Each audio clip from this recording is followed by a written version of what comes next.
Hey everybody, Steven here, and today covering some big news for Subnautica, Subnautica Below Zero, and then the third game in the kind of franchise here. And we're going to start with the news for Subnautica and Below Zero. So this is a post that Danya, the community manager, did about a week ago here, it says right there. And I've been waiting to cover this, so we'll cover this first, and then I'll get into the big news with the next game. But looking at this, what it really says, and I'll make sure that there are links for this in the description so you guys can actually comb through these two different web pages yourself. But they're going to do an update for the Switch here, just addressing bugs really is what that talks about in this middle section here. After that, we start getting into Subnautica Below Zero and Subnautica. They're looking at a launch of the 2.0 version. And with this, the big thing here, and they're going to do Below Zero first, it says this update will include performance optimization as well as bug fixes that should address crashes, and then everything mentioned above, which is, again, just going to be different things, memory leaks, crashes, things like that, that they're trying to update with the code here. And so hopefully we get more stabilization with the game. The other thing that they're working on, and I think this is really cool, so if anybody remembers, as it got closer to launch, it's something that I talked about. And it was, I believe, one of the things that we talked about when I interviewed Obraxis, which was looking at like a chill version of the game where the creatures weren't aggressive, but there was things that you could scale in that. And this kind of sounds like it's a version of that, but you could also go to like a chill mode, or you could go all the way over and make it so that it's more difficult. It says that they are working on adding an enhanced game mode that will allow you to set custom conditions for your game, such as creature aggression or aggressiveness, resource availability, and much more. I think that's awesome. So again, tailoring the gaming experience to how you want it to be. So we're going to have a lot more options with this. I think that's just awesome to see with this. So that's the first big news for Below Zero here. Next, they're actually going to roll out Subnautica 2.0, so the first game, after they do the Below Zero update. And it says this update should include performance and feature updates that are a result of backporting some newer code from Below Zero. Through the development of Below Zero, when they updated the engine, that is one of the things that they did, is they took all those improvements and they actually brought them over to Subnautica. And so we got like a graphical increase. And then now they're actually bringing over a lot of the stuff that we see in the game. So not only the performance things that we're going to see with the newer code, but it says we're also switching the game to use Text Mesh Pro, a text rendering solution for Unity based on signed distance field textures, and are planning to backport other UI related improvements from Below Zero. As a result, we will achieve improved font clarity and will be able to backport UI scaling with that.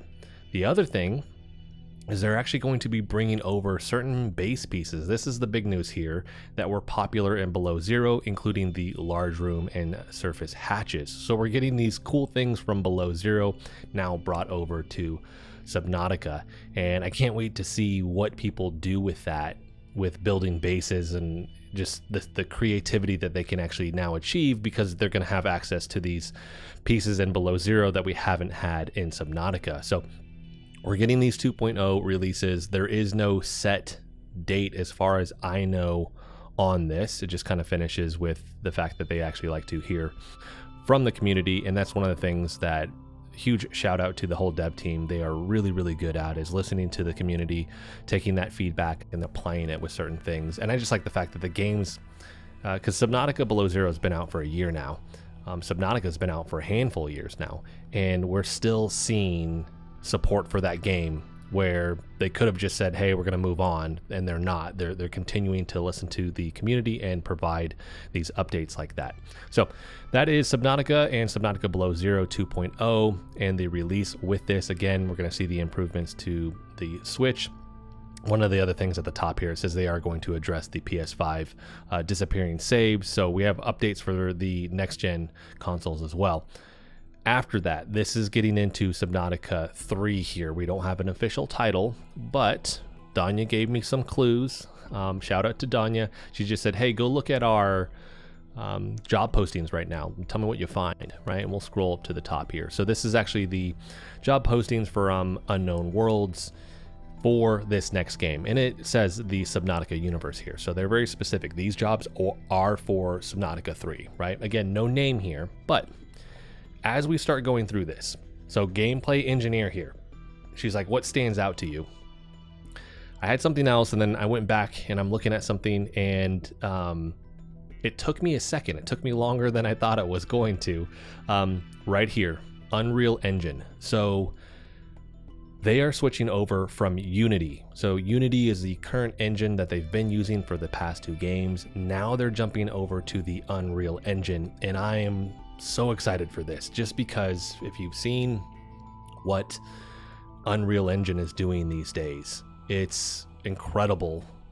And plus, beyond that is the amount of assets that they have in that. So I'm hoping part of what we're going to see with this too is an increase in what the team can do in terms of these improvements and making certain things, because again, you have a huge backlog of assets that you get with this Unreal Engine. Of course, they're going to want to do a lot of stuff internally, but I'm hoping just the resources they now get from this engine are going to expedite the development process and allow them to do things that we just haven't seen in this universe. I can't even imagine, just in terms of like the visuals that we're going to see in this next game. I still think they'll keep their art style to a degree with that, but jumping from Unity over to this is a big deal. Also, I think this is part of the upside that we're seeing now with Unknown Worlds being acquired by Krafton last year, and I covered that in a separate video.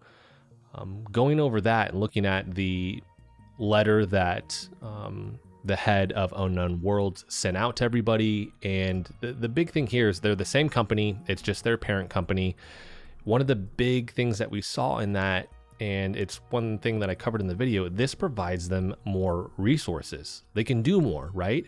It's not just them kind of on their own island as this development team and this company. Now they can reach out, because Krafton does a lot of different games. I think PUBG is one of the big ones, right? But now they can reach out to other teams that are working on other games and ask for advice or help, or in return give advice and help. But also, I think this is part of that, getting Unreal Engine now, because it takes a lot of money to license these engines like this. It's not something cheap, right? And when it comes to Unreal, I think I don't know if this is the case, but I know I've seen with people starting out, it's like you can earn up to a set amount, you don't owe them money, and then after that you license it and you owe them money.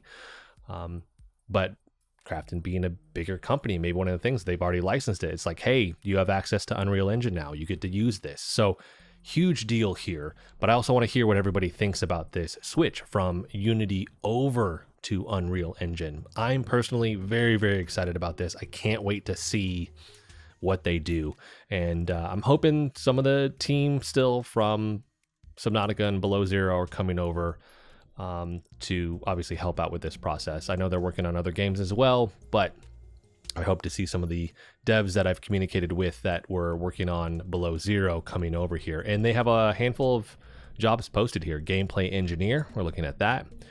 Senior 3D environment artist, senior gameplay engineer, senior systems engineer, and then it ends with visual FX artist, and that's it. One thing I do want to point out, where is it? Senior gameplay engineer.